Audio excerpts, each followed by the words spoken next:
The galaxy had conquered 1,000 worlds, but only one planet ever caused the Invasion Council to fall silent, a blue sphere rotating calmly on the holodisplay, its oceans reflecting starlight like a vast, unblinking eye.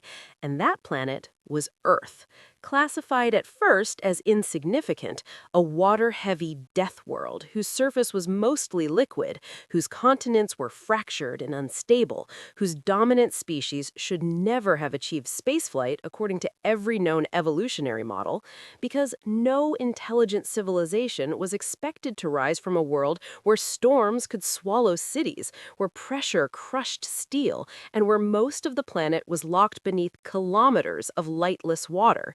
Yet Earth broadcast signals, chaotic, emotional, fragmented transmissions leaking into space like screams and laughter at the same time.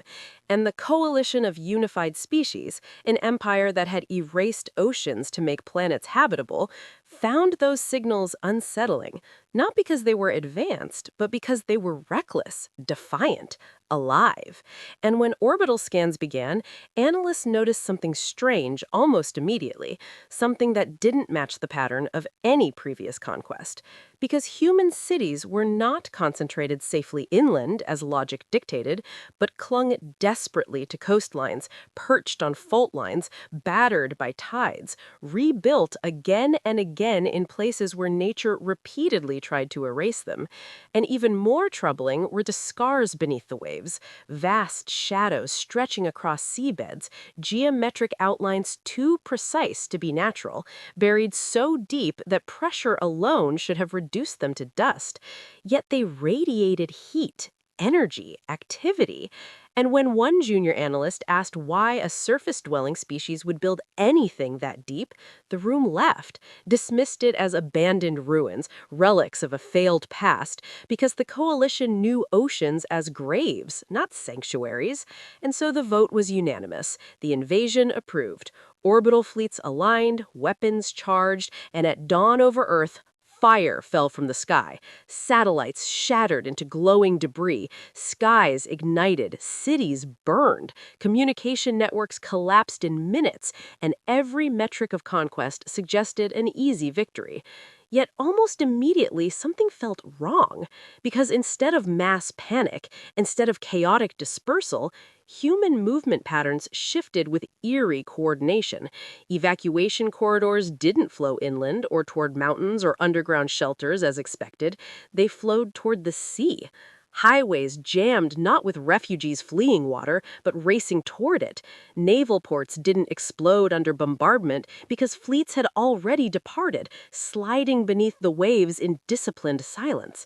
Aircraft carriers vanished from surface scans without wreckage. Submarines multiplied across sonar readings like a living swarm. And even civilian vessels, research ships, drilling platforms, cargo haulers began descending, sinking deliberately, vanishing into depths where no survival should have been possible. And when coalition commanders scoffed and declared it a mass suicide response, analysts noticed something that froze their blood. Because the human surface population count was dropping too fast, far faster than bombardment alone could explain. Entire coastal megacities blinking out of thermal scans without explosions, without debris, without death signatures, simply gone. And then came the first twist, the moment the invasion should have paused but did not, when deep-range sensors detected power surges far below the continental shelves, synchronized surges, as if someone had flipped a switch across the planet's oceans, ancient reactors awakening in unison. And suddenly, the oceans weren't quiet anymore. Currents shifted unnaturally, pressure layers folded, sonar returns warped into impossible shapes, and coalition AI systems began flagging errors that could not be corrected, mapping trenches that were deeper than they should be, detecting voids beneath voids, hollow spaces inside the planet's crust filled with structured emptiness. And when a senior scientist finally whispered the forbidden question, what if the humans didn't evolve despite the ocean, but because of it, the room dismissed it as panic, because admitting that meant rewriting everything they believed about dominance and survival. And so the order was given to secure the seas, to prove that water was weakness, to send a single sea harvester down as a demonstration of control, a massive armored machine designed to crush alien leviathans and strip oceans to their cores. And as it descended into the Atlantic, its cameras showed nothing at first but darkness and drifting sediment, until at 2 kilometers, the water began to hum, a low vibration that rattled its hull. At 4 kilometers, sonar returned echoes that behaved like responses rather than reflections, pulses that matched the probe's rhythm. And at 6 kilometers, the lights caught something impossible, a wall where no wall should exist, smooth, metallic, stretching beyond vision, engraved with symbols not alien, not human, but unmistakably engineered. And before the crew could transmit the discovery, the feed cut out. Not in static, not in violence, but cleanly, as if someone had closed a door, and the harvester vanished from all systems, erased so completely that even its mass signature collapsed into nothing. And for the first time in coalition history, an admiral felt something unfamiliar tighten in their chest. Because the oceans of Earth had not reacted like a battlefield, they had reacted like territory. And as the invasion fleet prepared a second descent, more aggressive, more armed, something else happened on the surface. Something small but horrifying in its implication, as scattered human transmissions broke through the jamming. Not cries for help, not pleas, but calm voices, controlled voices, issuing coded phrases repeated across continents and seas alike. Phrases the translators struggled with until one phrase resolved clearly, chillingly simple: surface phase complete. And that was the moment the coalition finally realized the invasion timetable had been wrong from the beginning, because Earth was not losing its war. It was shedding a layer, and whatever waited beneath the waves had been waiting a very long time for permission to rise. The second descent did not begin with hesitation, but with fury, because the coalition could not afford doubt, not after millennia of absolute superiority, and so they sent not one machine, but a formation, armored abyssal warcraft bristling with pressure lances, gravity anchors, and thermal cutters, plunging into Earth's oceans like executioners descending into a prison. And at first, the sea accepted them, swallowing the vessels in silence as depth counters climbed and light vanished. But then the water began to change, not violently, not suddenly, but deliberately. Pressure gradients bending in impossible ways, sound traveling where it should not, vanishing where it should. Sonar blooming with false returns that formed patterns too complex to be natural. And within minutes, the fleet realized they were no longer descending through an environment, but through a system, a living, monitored, responsive system. Because every maneuver they made was answered by a subtle correction in current, every burst of propulsion mirrored by a counterforce that nudged them off course, herding them, guiding them. And when one commander ordered a full spectrum scan, the result froze every tactical display across the fleet, revealing not scattered ruins, but infrastructure, layered and vast, city upon city carved into trench walls, lattices of reinforced alloy fused with stone, transit corridors spanning kilometers, energy conduits glowing faintly like veins beneath black water. And deeper still, beneath even those, shapes too large to resolve, silhouettes that dwarfed the warcraft themselves, dormant masses wrapped around geothermal vents like sleeping gods. And before panic could spread, the first weapon fired, a directed pressure lance punching forward with enough force to collapse a mountain, striking one of the trench walls in a blinding flash, only for the energy to disperse harmlessly across the surface, absorbed, redirected, nullified. And that was when the humans announced themselves, not with rage, not with threats, but with calm, because a voice cut through every channel, every frequency, bypassing encryption as if it had never existed, a human voice, steady and cold, stating simply, "You are below the line." And before any admiral could demand clarification, the ocean erupted into violence because the water itself became a weapon, pressure surging asymmetrically, crushing one warcraft inward until its hull folded like paper and its crew imploded without time to scream. Another vessel ripped sideways as a localized current accelerated to hypersonic speed, tearing it apart joint by joint. And then the predators arrived. Not biological, not fully mechanical, but something in between. Autonomous constructs shaped by evolution and engineering alike, moving without propellers, without noise, guided by pressure differentials and sound shadows, slipping through defensive fire as if they were ghosts, slicing hulls open with monomolecular fins, injecting corrosive compounds that turned advanced alloys into bubbling sludge. And the coalition finally understood the mistake they had made, because this was not underwater combat, this was depth warfare, a domain humans had been refining since before they reached orbit, adapting every disaster, every sinking, every lost crew into doctrine, into technology, into instinct. And as panic spread through the fleet, orders overlapped, retreat vectors conflicted, vessels collided in the dark, crushing each other as much as the humans crushed them. And then came the second twist, the one that shattered morale entirely, when coalition sensors detected movement far below even the deepest human cities, something vast stirring in the mantle-adjacent trenches, its mass distorting gravity readings, its motion bending pressure layers across hundreds of kilometers. And for a brief, terrible moment, commanders believed it was a weapon, a last resort, until human channels lit up again with a new message, this one almost gentle, almost reverent. Do not target the deep sleepers.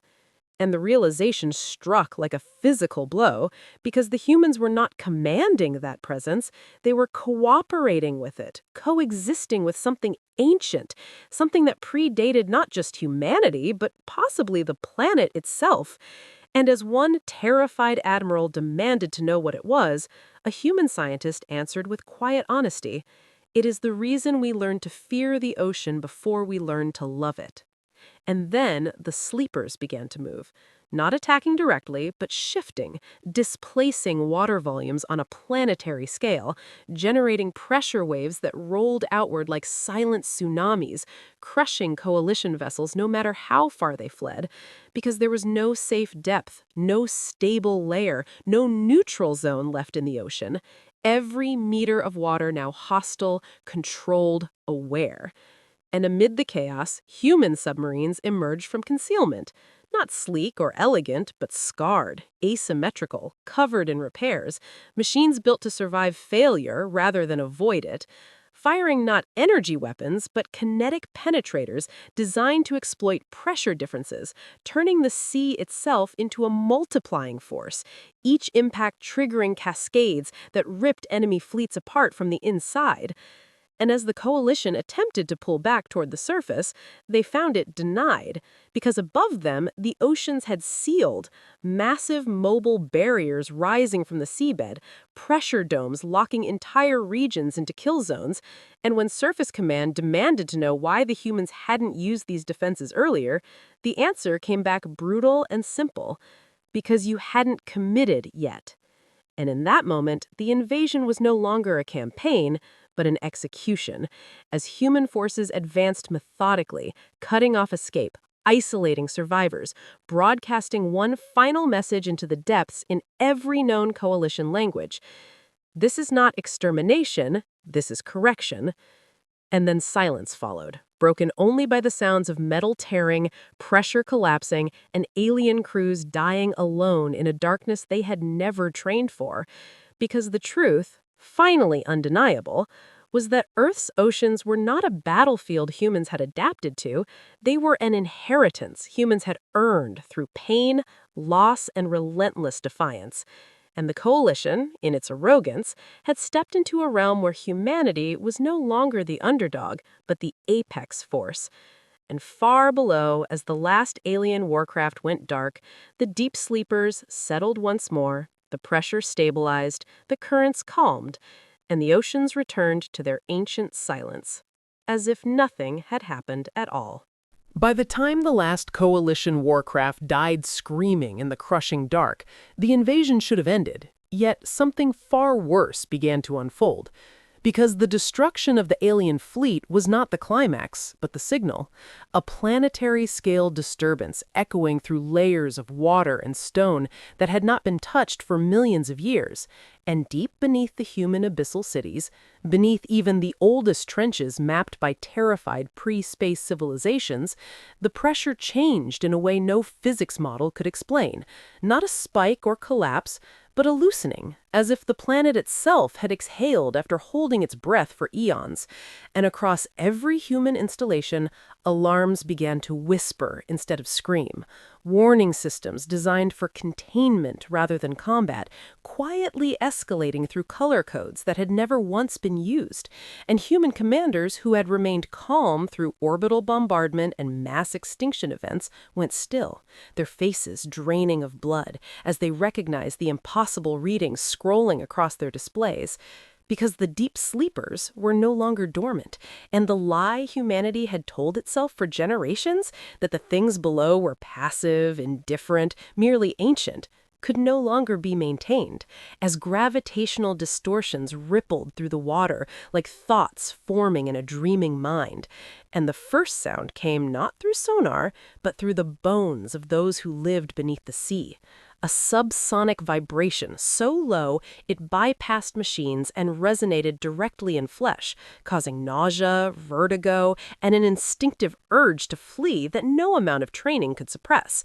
And yet, no one ran, because every human stationed in the abyss knew the unspoken rule, the rule drilled into them since childhood, the rule written into the oldest maritime myths and the most classified military doctrines alike.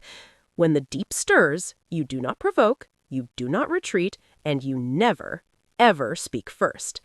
And above them, far above the reach of pressure and darkness, Coalition Command detected the anomaly too late, their long-range sensors picking up a distortion in Earth's oceans that defied categorization, a planetary-scale pattern forming beneath the waves like a vast, coiling shadow. And as they attempted to recalibrate, to classify, to rationalize, their systems began to fail one by one. Not violently, but politely. Interfaces dimming, data streams dissolving into static that carried faint rhythmic pulses beneath the noise. Pulses that matched no known language, yet triggered fear responses across dozens of alien species simultaneously. Because whatever was rising from Earth's depths was not merely physical, it was informational, a presence that bled into perception itself. And the humans knew this feeling well, because they had felt it long before they ever saw the stars. Felt it when ancient sailors vanished in calm seas, when submarines detected impossible shapes beneath their hulls, when deep-sea probes returned footage that had to be destroyed because watching it too long caused neurological damage. And humanity's first mistake had been curiosity, their second, survival, and their third, adaptation. Because instead of fleeing the abyss, as every rational species would have done, humans studied the fear, cataloged it, built around it, learning through generations of loss how close one could come without crossing the line. And now that line was dissolving, as the deep sleepers began to move in earnest, not emerging, not attacking, but reorienting, their colossal forms shifting in ways that bent tectonic plates and altered ocean currents across hemispheres. And human cities creaked and groaned as anchoring systems strained to compensate, while above, the surface seas grow unnaturally calm, storms collapsing, waves flattening, as if the planet itself were holding still to listen. And then the message came. Not transmitted, not spoken, but impressed directly into the minds of those sensitive enough to perceive it. A pressure of awareness that pressed against human consciousness like an ocean against glass, ancient, vast, patient, and not hostile, but assessing. And the realization spread through human command like ice through veins, because the sleepers were not reacting to the invasion, they were responding to humanity, to the noise humans had made by surviving, expanding, shouting into space. by finally drawing attention to a species that had lived for thousands of years within a tolerated margin. And now that margin was being measured anew. And somewhere in the crushing dark, a decision was forming. And when the first human scientist collapsed screaming as their mind brushed against something too large to comprehend, Command finally authorized the unthinkable, the release of the Black Archives. Records sealed since before humanity unified. Records of failed communications, of vanished research teams, of deep-sea encounters that ended with entire crews clawing out their own eyes to escape what they had seen. And buried within those archives was the truth no one had ever been allowed to speak aloud. The truth that Earth's oceans were not merely inhabited, but curated, that the deep sleepers were not prisoners, but wardens, and that humanity's oceans were a boundary, not a resource, a soft barrier separating the surface world from something that did not belong fully in this reality. And humanity's role had never been that of conqueror or even tenant, but of noise, of distraction, of a species loud and violent enough to draw attention away from the deeper truth. And as this understanding dawned, Coalition Command finally attempted communication, broadcasting frantic apologies, withdrawal orders, pleas for mercy. But the messages dissolved before reaching the surface, swallowed by pressure and silence. Because the sleepers were not interested in aliens, had never been interested in them at all, their attention fixed instead on the strange, resilient creatures who had learned to live on the edge of their domain, who had built homes in the shadows of their resting places, who had learned over countless generations how to scream without waking the gods beneath their feet. And the final twist came not as destruction, but as clarity, when a human liaison, chosen not for rank but for psychological compatibility, stepped forward and opened their mind deliberately, offering not surrender, but context, projecting humanity's history into the abyss. Every war, every extinction survived, every ocean crossed in desperation and hope, showing the sleepers a species forged not by dominance, but by refusal to die quietly. And for a moment that stretched into eternity, the pressure held, the vibrations stilled. And then the pressure receded slightly, enough for systems to stabilize, enough for minds to breathe again. And the sleepers settled not back into dormancy, but into watchfulness, their attention shifting outward now, beyond Earth, following the faint echoes of coalition technology fleeing in terror. And across human command centers, a single conclusion crystallized, terrifying and triumphant in equal measure. Because the invasion had not awakened Earth's true rulers, it had merely reminded humanity that humanity still served a purpose, and as long as humans remained loud, defiant, and unpredictable, the abyss would tolerate them, protect them even, not out of love, but because humanity was useful. And somewhere far away, as coalition space burned with panic and warnings spread across 1,000 worlds, a single, terrible truth took root in the galactic consciousness. Earth was not protected by its oceans. Earth was contained by them, and humanity was the only species reckless enough to live on the lid of a world that should never be opened. The galaxy learned the truth about Earth too late. Because by the time Coalition Command realized the invasion had failed not tactically, but cosmically, humanity had already crossed a threshold that could never be uncrossed. And the oceans of Earth, once dismissed as weakness, then feared as weapons, had revealed their final nature as arbiters, because the deep sleepers did not rise in anger or hunger or conquest. They rose in alignment, subtle but undeniable, their immense presences shifting the balance of forces that govern not just Earth's seas, but space-time itself. And across human abyssal cities, containment systems glowed white-hot as engineers fought not to restrain the sleepers, an impossibility, but to translate their movements into survivable physics, while above, the surface world experienced something unprecedented, because storms ceased entirely, waves flattened across entire oceans, tides froze mid-motion as if the planet itself had paused, and every human, from orbital commanders to coastal survivors watching burned skies reflected in glassy seas felt the same sensation crawl through their bones, a pressure not of weight, but of attention. And for the first time in recorded history, humanity was not merely observed by something greater, it was being addressed, not through words, but through alignment, as if the deep were tuning itself to the chaotic frequency of the human species, testing resonance. And when that resonance held instead of shattering, the sleepers adjusted, anchoring themselves not to Earth alone, but to the pattern humanity represented, a species defined by adaptation, refusal, and noise. And in that moment, the oceans ceased to be boundaries and became conduits, because information began to travel through water faster than light should allow.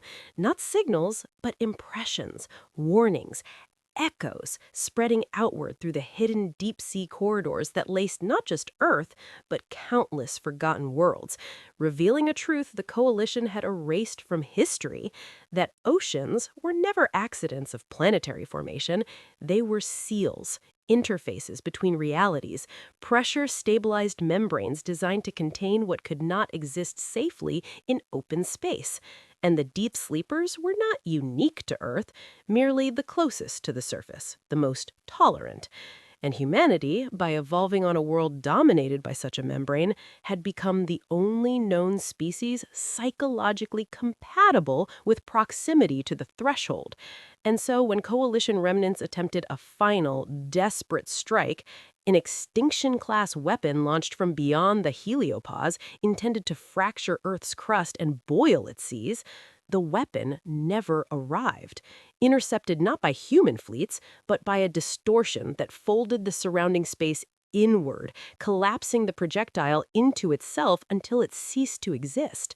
And that was when the sleepers finally acted directly, not by attacking, but by broadcasting, projecting a singular, unified impression outward through the galactic deep, a warning encoded not in language, but in instinct, carried by pressure gradients that resonated with every ocean-bearing world simultaneously, triggering ancestral fear responses buried deep in alien nervous systems, causing mass panic, riots, planetary evacuations, and the immediate abandonment of countless water worlds, because species across the galaxy suddenly remembered something their histories no longer contained, a forgotten terror passed down genetically, the knowledge that oceans were not meant to be conquered, and amid this chaos, humanity made its choice. Because the sleepers did not demand worship, obedience, or sacrifice, they demanded clarity, a declaration of intent, and human leadership, fractured, scarred, and painfully aware of its insignificance, responded not with submission, but with definition, broadcasting humanity's stance across every channel the sleepers had opened, stating simply that humans would not spread the deep, would not weaponize it beyond defense, would not break the seals that held reality stable, but neither would they abandon the surface or retreat into silence, because noise was who they were, and to surrender that would be extinction of a different kind. And the sleepers accepted this, not with approval, but with equilibrium, withdrawing their attention just enough to allow physics to resume its familiar rules, storms to return gradually, tides to move again, and human cities to stabilize. Though nothing would ever truly return to normal, because the galaxy now knew that Earth was not a cradle world, or a fortress world, or even a death world. It was a threshold world, and humanity was its loudest guardian.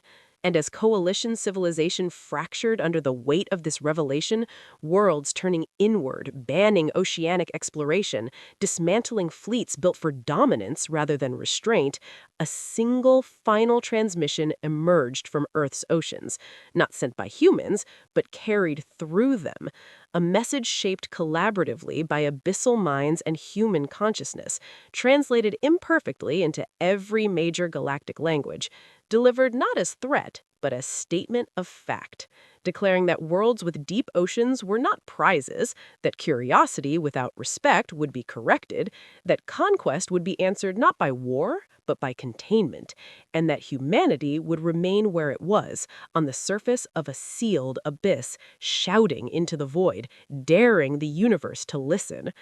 And in the aftermath, as alien historians struggled to rewrite everything they thought they knew about evolution, dominance, and survival, a new truth settled across the stars, whispered in academies, forbidden in military doctrine, and screamed in nightmares. Because the ocean had never feared humanity out of weakness, it had feared humanity because humans were the only species reckless enough to live beside gods and call it home, and the only ones loud enough to keep those gods asleep. And so the galaxy learned to fear Earth not for its weapons, not for its fleets, but for its oceans. And the oceans learned something too, something they had not expected when the first human crawled from the surf millions of years ago, because noise, it turned out, was not merely disturbance, it was companionship. And as long as humanity remained defiant, imperfect, and gloriously loud, the abyss would tolerate them, guard them, and if necessary, end worlds to keep the lid closed. And far out in the dark between stars, where ancient pressures still whispered, a final realization echoed endlessly through the deep. The ocean did not belong to humans, but humanity had earned the right to stand at its edge, and that was something no conqueror in the history of the galaxy had ever done before. Long after the last alien fleet fled and the last warning rippled through the hidden oceans of the galaxy, Earth remained quiet in a way it never had before. Not peaceful, not calm, but aware, because humanity had crossed from being a species that survived history to one that shaped myth. And that realization settled slowly, painfully, as humans emerged from the sea back onto scarred continents, rebuilding cities with the knowledge that the ground beneath them and the water beside them were no longer merely environments, but borders. And the oceans watched as they always had, patient and immense, their surface reflecting skies filled with new stars as humanity repaired orbitals, restored satellites, and resumed its noisy presence in space. Though now every transmission carried a subtle restraint, a discipline learned not from fear of enemies, but from respect for the abyss. And beyond Earth, the galaxy changed irrevocably because coalition space fractured under the weight of truth. Militaries dissolved or reformed into defensive bodies. Exploration doctrines were rewritten to forbid deepwater worlds entirely. Entire civilizations abandoning planets rich in oceans, leaving them untouched and unnamed. And in the silence left behind, historians uncovered suppressed records, fragments of ancient warnings buried in dead languages, proof that long before humans ever existed, other species had brushed against the deep and recoiled, choosing ignorance over extinction. And for the first time, the galaxy understood why humanity had survived where others stagnated. Because humans did not turn away from terror, they leaned toward it, studied it, lived beside it until fear became familiarity. And that trait, so often dismissed as madness, had become the single most valuable adaptation in known existence. And so, humanity was no longer spoken of as conquerors or victims, but as custodians, not by appointment or desire, but by inevitability, because no other species could tolerate proximity to the seals without collapsing psychologically. And within Earth's oceans, the deep sleepers shifted once more, settling into patterns that human sensors could now read, but never fully understand. Not hostile, not benevolent, but aligned. And a strange equilibrium formed, where human noise, ships, cities, broadcasts, arguments, art, acted like static that masked deeper vibrations, keeping the threshold stable. And humanity realized, slowly and collectively, that extinction had never been the abyss's goal. Silence had been, and humans were anything but silent, and that made them useful. And sometimes, late at night in abyssal command centers, engineers and philosophers alike stared into the dark beyond reinforced glass and wondered if the sleepers felt companionship or merely tolerated the irritation of a species that refused to shut up.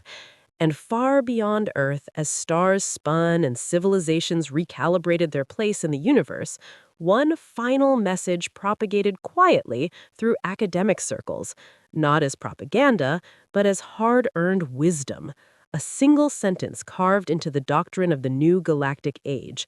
Never confuse survival with permission, because Earth had not been spared invasion by strength alone, but by context. And humanity's greatest weapon had never been its fleets or weapons or alliances, but its willingness to live at the edge of something vast and unknowable without demanding ownership. And as generations passed and the invasion became legend, children on Earth still grew up beside the sea, playing at shorelines unaware that beneath their feet slept forces older than stars, forces that had watched countless civilizations rise and vanish, and yet tolerated this one strange species that laughed, argued, built, destroyed, and rebuilt again. And sometimes, when the oceans were unnaturally still and the stars reflected too clearly on dark water, older humans felt it, that sense of attention, not threatening, not comforting, just present, as if the abyss were listening to humanity's endless noise and deciding, day by day, that for now it was worth keeping them. And somewhere deep below, where pressure erased light and time lost meaning, the sleepers remained at rest. Not because they feared humanity anymore, but because humanity had proven something no other species ever had, that coexistence with terror was possible, that defiance did not always mean domination, and that sometimes the loudest creatures in the universe were not conquerors, but guardians shouting into the dark so the universe itself would not fall asleep.